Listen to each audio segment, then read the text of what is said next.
Kalau COVID memapar 50.000 orang per harinya, maka pemerintahan sekarang dalam keadaan genting. Ini adalah analisa banyak pengamat pertahanan di mana akhirnya angka 50.000 tersentuh juga. Tingkat ketidakpercayaan masyarakat terutama karena efek rasa lapar di perut kelamaan akan sulit dibendung walau dengan kerja keras pasukan buzzer yang jumlahnya ribuan bertahan membenarkan apapun tindakan pejabatnya. Tidak akan menang buzzernya, malah balik badan buzzernya mungkin. Lover bisa jadi hater saat ini. Bener deh, perasaan itu bisa berubah dengan cepat kalau kekecewaan demi kekecewaan didapat dalam hubungan relasi pertemanan. Dari lover atau fans berat awalnya, namun ketika masalah perut dan nyawa jadi taruhan, banyak rakyat bakal balik badan dari pemerintah yang dipuja-puji saat ini. PPKM, tuh ini nih kalau bernegara pakai narasi. Ada aja singkatan baru muncul, sampai bingung gua. Sudah banyak istilah-istilah ditambah singkatan-singkatan. Haduh. Oke, kita lanjut. Menjalankan PPKM sebuah kerja keras. Pejabat pusat dan daerah berusaha membatasi gerak masyarakat namun sulit. Mereka tidak bisa diredam untuk diam selain karena perutnya lapar, juga karena melihat berita dan informasi apa yang terjadi di kalangan elit sudah sampai tahap memuakkan. Mengapa? Karena para elit mendiamkan dan mendukung TKA, tenaga kerja asing. Adanya tenaga kerja asing masuk, sementara efek COVID selama 1,5 tahun ini ada 9,7 juta pengangguran karena pandemi ini, tetapi elit malah lebih mendukung TKA atau tenaga kerja asing. Hal ini sangat menohok hati masyarakat. Perbuatan memasukkan tenaga kerja asing tadi sungguh melukai banyak hati masyarakat. Ketika dipertanyakan kok diizinkan masuk, maka jawaban pejabat yang paling berwenang dan berkuasa tersebut adalah kita tetap harus dukung investor asing. Jangan sampai investor asing jadi kecewa dan merusak hubungan diplomasi dan ekonomi negara Indonesia. Asli saya enek perut saya mendengar pejabat tersebut bicara. Gila bener. Hak rakyat bertanya dikebiri dengan jawaban picisan dan hak rakyat untuk sehat dipermainkan. Rakyat lapar, Pak. Kok nganggap Tiongkok satu-satunya dewa penolong sih? COVID meledak ini adalah kegagalan Anda juga penanganannya. Kegagalan mengelola negara, dan hebatnya pejabat yang maha serba bisa itu mengatakan kita minta bantuan Tiongkok. Gua blek pol lu ah. Tiongkok mau bantu gratis apa? Lu gile. Lalu di sebuah podcast,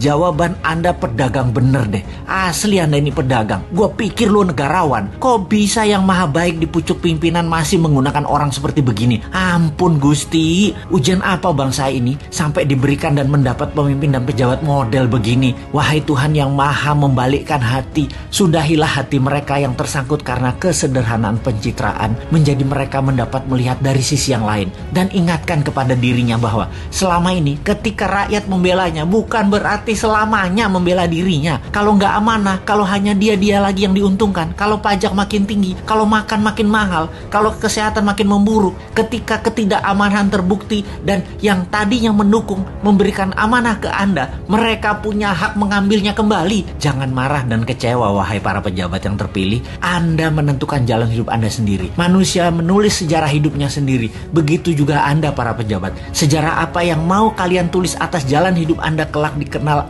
Anda adalah diri Anda sendiri yang menulis. Anda yang membuatnya. Menaikkan hutang negara hampir 1.000 triliun per tahun selama menjabat. Itu sudah menjadi catatan sejarah. Walaupun beliau banyak dapat gelar internasional dari pemberi hutang, tapi itu adalah fakta. Raja hutang itu adalah keputusannya. Gayanya yang tidak pro UKM dan tidak pro dunia usaha sudah menjadi catatan sejarah panjang juga. Dan menaikkan pajak-pajak serta memajaki hal-hal yang aneh-aneh adalah solusinya juga telah menjadi sejarah dirinya yang dipilihnya untuk anak bangsa, dan cicitnya mencatat dan melihat hal itu. Kembali ke COVID, untuk mencapai rekor tertingginya saat ini dan produk solusinya adalah terbanyak barang impor semua yang namanya antigen, PCR, vaksin, masker. Ada baiknya ke depan kita menggunakan produk-produk lokal yang dibiayai dengan strategi MMT, printing money. Duh, gregetan banget mau bantu negara ini. Sulit bener ya. 3 tahun lagi itu lama loh.